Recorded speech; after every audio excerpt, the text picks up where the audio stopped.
Page 40, nobody knows the trouble I've seen. On the previous pages, they're introducing you to the scale or the key of G major. G major has one sharp, it's an F sharp. That means all Fs, wherever they are in the piece, are automatically F sharp. It's time now to go do my scale video on G major. One octave up and down, learn the scale. You hopefully have been doing the C major scale. Now you can switch over. If you're good with the C major scale, go ahead and switch over to the G major. If you're not too comfortable with C major yet, you need to keep working on it and add G major to it. But the scale needs to be done every day. Just like the first thing you do when you sit down and practice before you get to the pieces, you work on the scale. And don't just do it quick just to get through it so you can get to the pieces.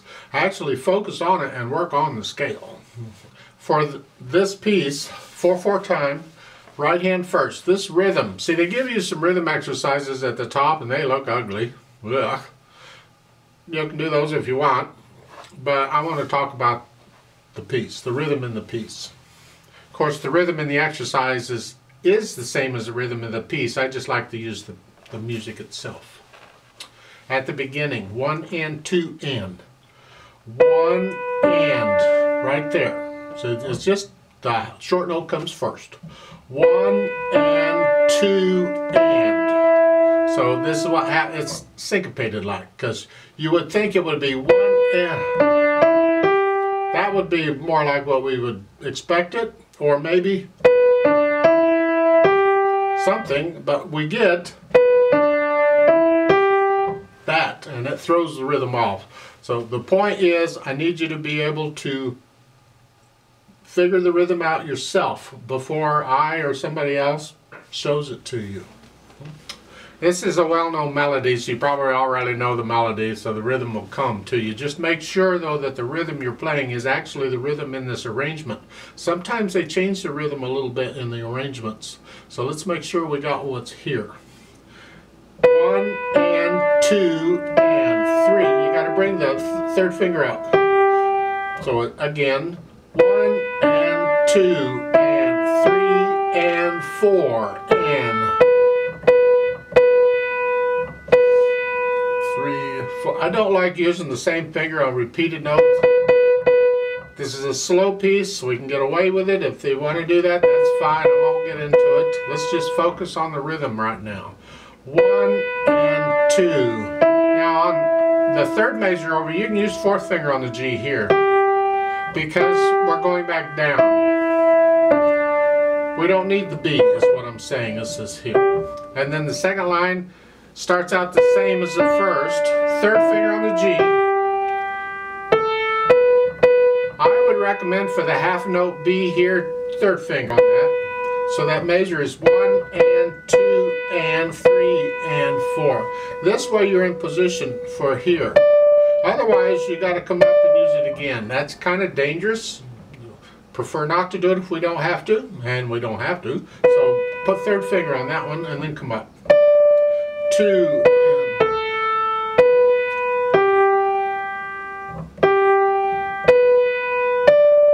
So, I don't see any problems there for a while. Let's go over to page 41, second line. You come in on beat 4 there. 1 and 2 and 3 and 4. 1, 2, 3, 4, 1. And then you come back there. Just lift and go down. And you're back to the melody you had before. The last line. Here on the second measure.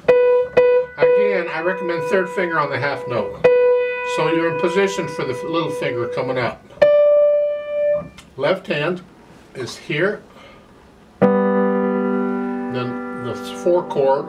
This is actually a G chord. We're just not using the D because the right hand needs the note. So, and then the 4 chord. And then a 1 chord. So you got to know the primary chords in G major too. Isn't that fun? And then the last measure is a 5/7 chord, except we're not using the D because the right hand's going to play the D, so we're just leaving that out. Otherwise it's a 5/7. It's still a 5/7 chord, okay? Go top page 41. The end of the first measure is 1, one chord without the D, and then a one chord and a 5/7 chord.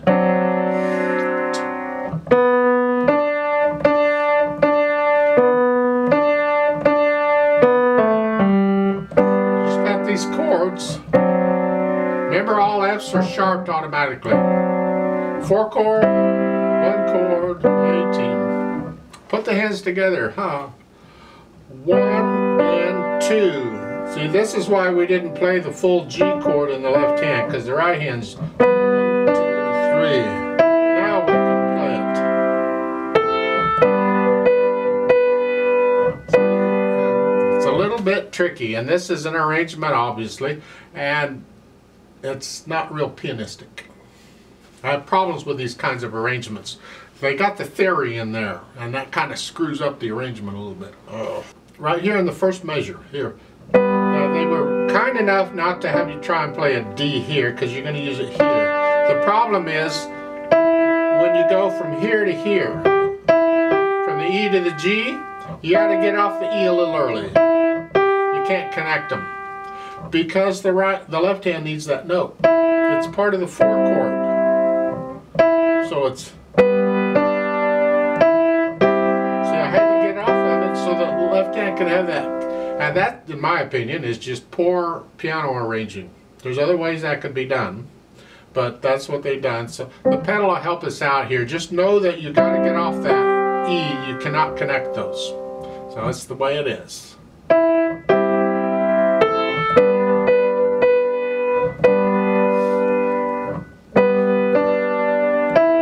Again, you got to get off the E. You're going to run into that all over the place. Let's go over to page 41. Top line. 1, 2, 3. You're just playing the same notes until now. 2, 2. I want to talk about that a little bit. This last 2 measures. First line, you're here. This is a G chord. Instead of the D here, they put it up here. It's still a G chord. It's a 1 chord. You got to take all the notes here. So 1 chord and another 1 chord. I mean, they could have left out the B here because you got it up here, but they added it in. And then here. And the A is actually part of that 5/7 chord. The whole chord is that. All 4 notes. They're just not using it. We generally don't. You don't. But the right hand's got it. Still a 5/7 chord.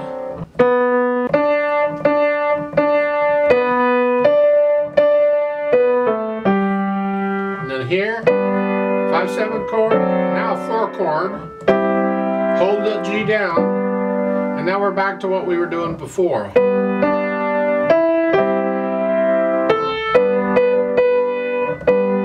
So, put in the phrasing. And that's for the right hand, pretty much, most of it. There's a little bit of slurs in the left hand, that's fine, but really what we're after is the right hand. This lift up between the phrases, so there's a little bit of silence there. Now, they don't give you any phrasing here at the top of page 41. Say from the last note on page 40 going on.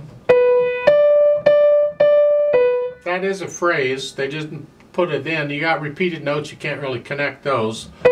But play them as legato as you can. Then lift up both hands before you go on.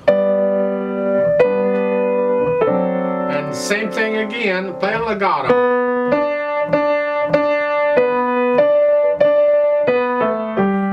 I don't know why they gave you a slur there, other than for the singers. Because you're singing the word ground on all 3 notes. Ground. That's the way they would do it for them. And then here. Now, dynamic wise, it starts out soft. That's the melody. Left hand's going to be very soft. You have to decide what soft is. What is soft? And then you're going to crescendo up to the first note in the second measure. So, it doesn't tell you how loud to get. I wouldn't come up more than a medium loud at the most, maybe just a medium soft. And then come back down to soft. So you put in this swell on each of these. Now in the second line, you go all the way up to the third measure. That's the point you're after. That's your target. So starting soft. Now, that's what, then come back down. Now all of a sudden, you're medium loud or moderately loud, whatever that is. And that's the right hand. Keep the left hand down. Now you're loud. Then come down to moderately loud. Now this is the left hand.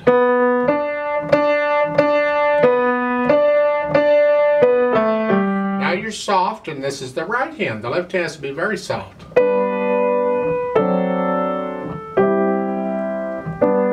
Stay soft.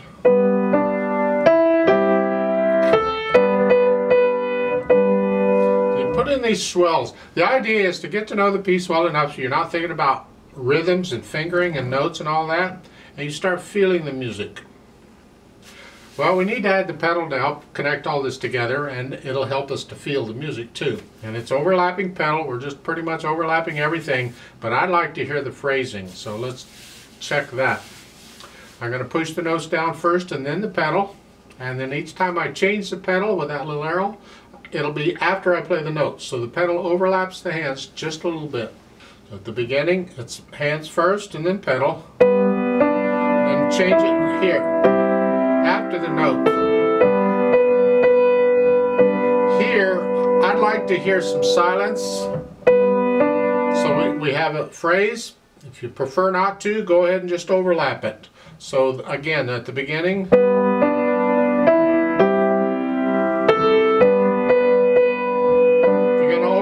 play the notes.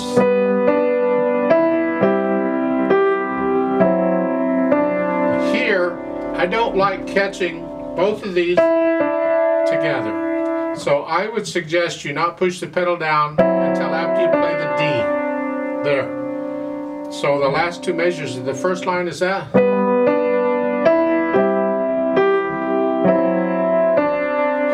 That way it's cleaner. And anywhere else in here you get this kind of thing, same thing. Just don't pedal the first beat. Then lift up with the pedal in the hands so we get a little silence before we go on, so you hear.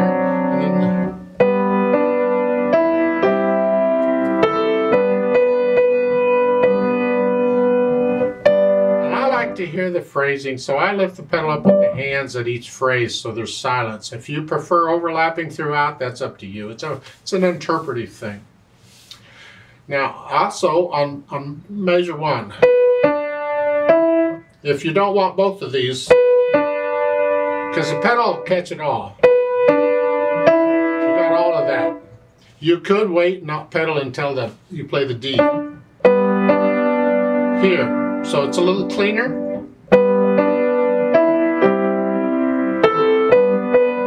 It's a personal thing. You have to get to know it and experiment with the sound. What do you like? I like a fairly clean sound on most pieces.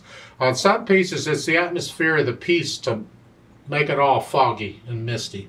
That's okay. I don't know if this is really such a piece, because when you get to the top of page 41, there's no pedal at this. So starting with the last measure there on 40, here, lift up before you play the B. So there's silence, and then don't pedal this. It's contrast from what we had before. The other was, this is all legato, and this is not. It sort of is, but it isn't. Now, and again, lift up before you go on. It's like a soloist is doing this part and the choir is singing with him or her the rest of it.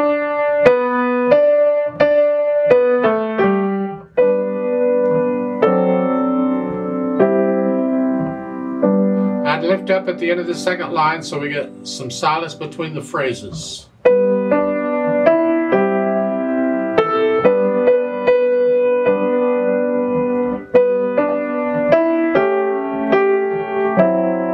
That's a little different there. Let's look at that.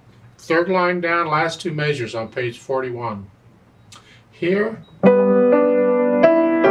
that's a different harmony than we've had before, but that's what they've written. Then you're back to your 7 chord. Okay, last line.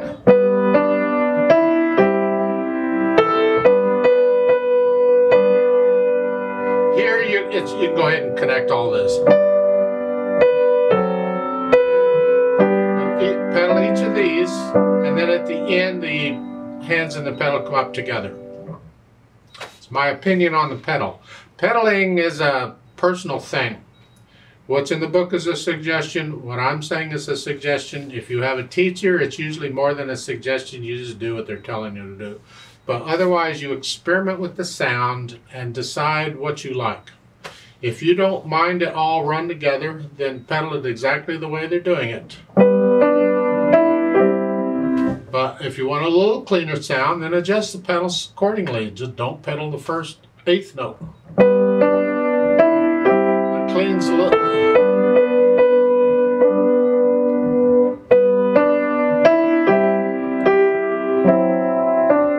3, 4. You have to experiment with the pedal and listen very carefully. This is why, again, we learn it without pedal first. So you're hearing exactly what the fingers are doing and the sound without it, and you can understand then the effect the pedal has on everything. Learning how to pedal and when to pedal and what kind of a pedaling technique to use can be a lifelong study. Try to give you some ideas so you understand sort of. That way when you tackle a new piece of music, you're just not automatically pedaling everything because you don't know what else to do. A lot of times we pedal according to the harmony. If the harmony changes, we change the pedal because we don't want to mix the harmonies. For instance, in the first measure, you have a 1 chord, 4 chord. We don't want to mix those. And it comes out to be a blob. Ugh. So we change the pedal with the harmony. We change it with each one. The second measure, it's the same harmony. We don't need to change it there. It's fine. Well, when you get to the top of page 41, look when on the last 2 measures you're pedaling that. Those first, that's all 1 chord. But yet we're changing the pedal there. What? Well, because there's more than just change it with the harmony. The reason we're changing the pedal is because the right hand has these notes. We don't want to catch both notes together.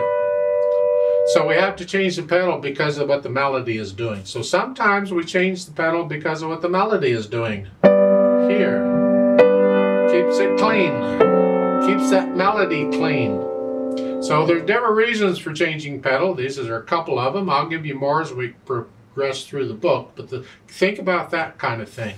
The idea is if you don't have to pedal it, don't. Only use the pedal when you need to. Adagio, speed-wise, it's slow. It's about where I've been going. Nobody knows the trouble of it. It's not a real happy drinking song. It's just a sad piece. So it's fairly slow. I'd like to play it with you slowly. Adagio, okay. I'm not going to do the dynamics, but I'll try and do everything else. So give us 4 counts. Let's play it together slowly.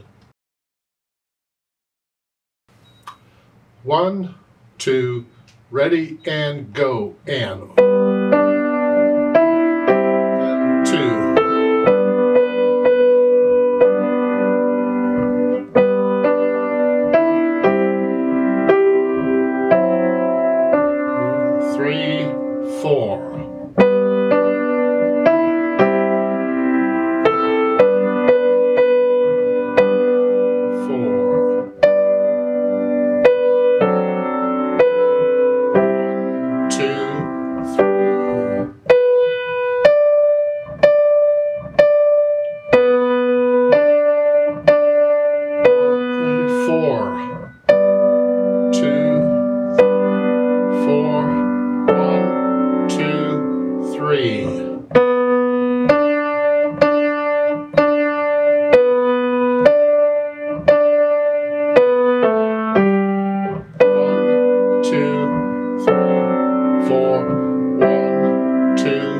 3, lift up, 2,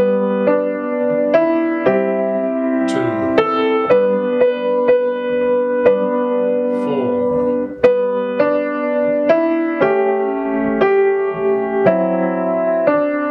3, 4.